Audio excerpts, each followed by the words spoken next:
Okay, we're going to start off with this one here. Um, Typically, first thing I do when I'm looking at when I'm looking at a chart, I'm trying to measure out the sell-off and use that as a basis for fuel. So, like for example, like this whole thing, if you take the high and the low here and add it to the high, you typically get a measured move. It's basically in my mind. The first thing I'm looking at is for measured moves. Where is the fuel built for price to go higher? Because the size of the range from high to low is usually the target. It just basic measured moves. The problem is if you don't calculate them correctly, you just get absolutely destroyed.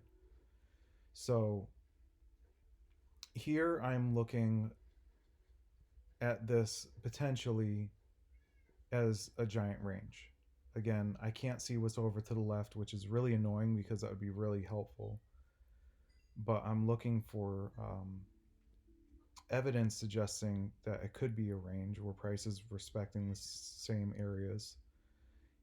Here, price gapped up. That's pretty bullish, but it's having trouble getting over this 14 area. So I think if it can clear through 14, um, at the very least, we could see a move to 16 to 18. And another thing I'm also looking for is divergences in the RSI. Where is the RSI making a lower low relative to all of these other signals? And is price making a higher low? So right here, price is making a higher low relative to this, and RSI is making a lower low. That's called a hidden divergence. So um, if you take the low of this RSI and where price is relative to it, and you take this area here, the difference between the two, you add it to the high, would be the approximate next area of resistance, which is roughly 17. So the fact that price came back down here created a hidden divergence relative to this prior low.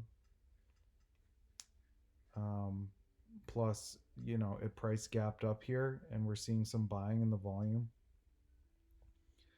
Um, I think that's making me lean towards this whole thing being a base, and this does have the potential to gap higher and move higher. Now, if it tries to push here, gets rejected, and just chops and it's sweeping and chopping and all that stuff, I'm just gonna move on and I'm not gonna bother. So I'm just gonna start a position here right off rip.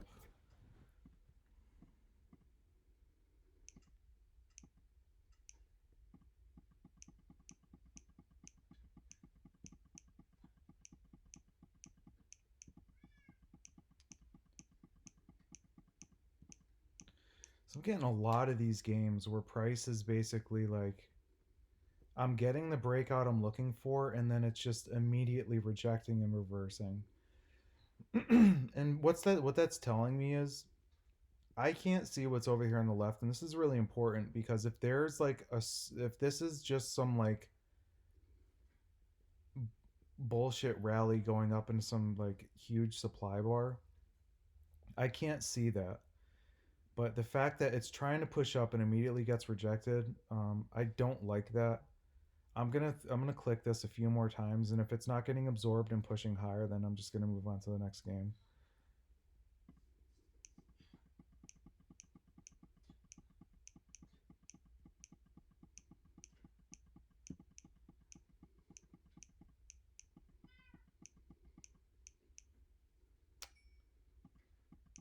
Yeah, there's some kind of area of resistance I can't see over here that it's having trouble getting over.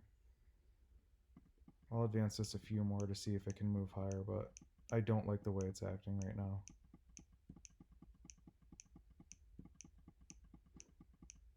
Yeah, there's just too much selling, so I'm just gonna skip this. When you're right about a particular thesis of price breaking out to a certain measured move, you don't have these like it tries to go up and rejects and tries again and it rejects again and then it tries it. Like, if you're correct about it being um, a particular measured move, you like, if it does reject, you see it move back up fairly quickly. It doesn't just sit there and get chopped and rejected. If it's doing that, I typically just move on and I don't waste my time with it because sellers are just suppressing the move. I want to see fluid movement quickly.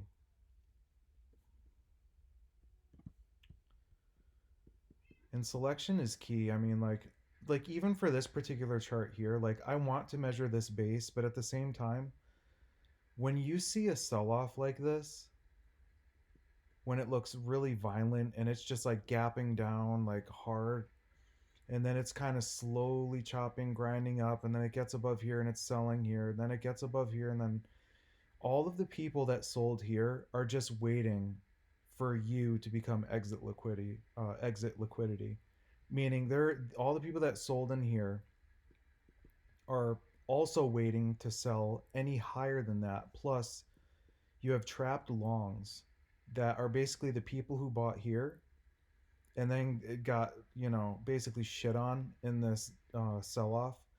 They're waiting for price to get back up to this area where they bought to get rid of it. That's why price is doing this, and it gets compressed and chops and it tries to go up and then it goes down. It's because all the people who got wrecked, who bought here, are just waiting to sell into it. They're selling in each one. That's why price looks like that. It's not fluid. It's just kind of choppy, and I don't like those types of structures. Those are really hard to play, especially for options. You're not going to get the volatility you're looking for. You know what I mean. This game doesn't always offer you perfect structures. It takes time sometimes just to find a really good structure. See, like here, this is what I want to see typically. Like if it gave me this chart here and it broke out above the high, notice how fluid this uptrend is after it breaks out and it completes the measured move. You can see the range here is 2 squares. Here's the move, 2 squares, right? And then you have this range here, which is, roughly about 2 squares and is trying to get up there now. I'm not going to bid this, but this is what I'm looking for typically if it's going to break a prior high. I want to see bullish engulfing candle, and you can see like fluid movement, and there's velocity. It moves quickly. This game's just giving me a lot of like really bullshit structures that are just like false breakouts, and I mean that's trading. That's the nature of the game. Um, Also take note of, like, are the downtrends becoming more violent and more like, you know what I mean? Because like it's not just like all of a sudden like this looks a lot more violent than any one of these. Meaning there's an area of resistance I can't see back here, so I'm not gonna bother with that one either. These parts are just kind of boring, but you see enough of these patterns, you know what to look for in terms of like what to avoid, what not to waste your time on. Because that's like the most important thing with this bullshit is time. Okay, so here we have say 34, 26. That's 8. Let's just add it to this high here, 43. It roughly touched 40. Typically, I mean, this was a nice move, actually, where it moved, price gapped up. That's showing strength. I don't like the fact that it had to come back and test it. When price is really strong, it won't even test the gap. It it's okay if it does, and actually, I'm gonna put in some bids here because usually when it does finally back test the gap, this is what's known as area of demand. It's touching a prior area of resistance. It's back testing it. Um, this isn't the best structure I've seen in my life, but it's also not the worst, and I think there could be some room at least back up to test this high. So, because just minimum criteria being it's testing prior resistance. Basically, I want to see if it can flip this into support. Um, The MACD is still on a sell signal, so actually I'm going to advance this before I take positions real quick. I want to see some buyers step in.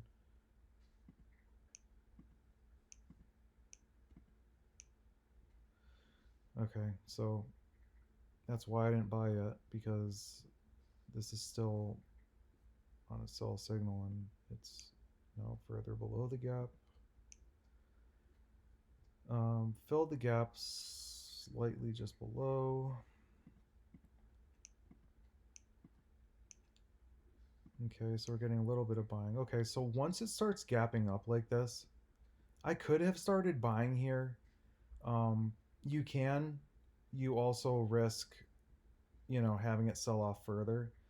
So waiting for buyers to step in, you could get locked out um, initially, but it gives you kind of like some insurance that the buyers are stepping in. But at the same time, you kind of lose, uh, buying at a lower price. So I'm gonna start a position here, because once you start seeing it gap up like this, and the MACD just crossed over, that's a pretty good sign. It's enough for me at least, because I think this whole thing could turn into a base.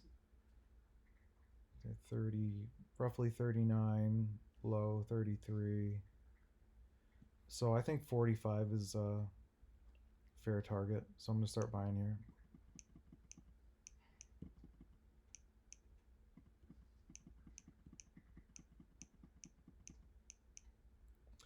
So this is what I like to see. I mean, like, there's no question. I don't have to question this. Like, it immediately gapped up, came back, chopped, and then it advanced much higher. Um, it's this part here that's really tricky to navigate, because they're gonna basically, market makers, the market needs to find a way to convince you that you're wrong, and they want to steal your shares, so they keep testing you. They test this low, we're moving up, nope, false rally, come back down, nope, that's not enough. And at some point they're going to reach an area of liquidity where they're going to run stops. Like, people who bought here are placing their stops just under this low, and the smart money knows this, and they manufacture these types of moves over and over again on all different time frames. So it just so happened that there wasn't enough stops under here to move price higher. There wasn't enough stops here at the gap. It just so happened that the majority of the stops, the liquidity, the resting liquidity was resting just below here. And when it finally pushes into that level, that's where all the stops get triggered and we move higher. So I think I said the target out of this base was 45. So I'm just gonna stick with that for now. I'm gonna place a stop loss soon.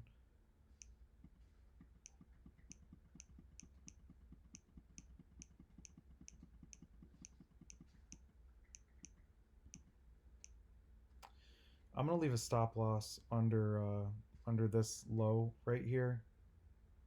What's the low? 42.36. So I'll just leave a stop at 42.25 and just let it run. See if it can. It's either gonna hit my stop or it's gonna push into that 45 target.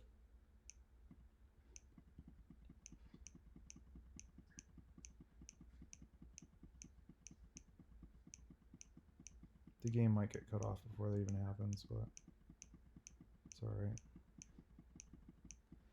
Okay, so now it's just doing this thing where it just basically goes sideways for the rest of eternity. So that was a pretty good example of what I want to see when there's no question when you're correct about a particular thesis. Price just, it moves very quickly. There's velocity. You don't really have to wait too long. There's nothing wrong with price chopping for a bit, consolidating, but if it's taking too long and it's rejecting and it's just not moving, um, that becomes problematic. So just end it there.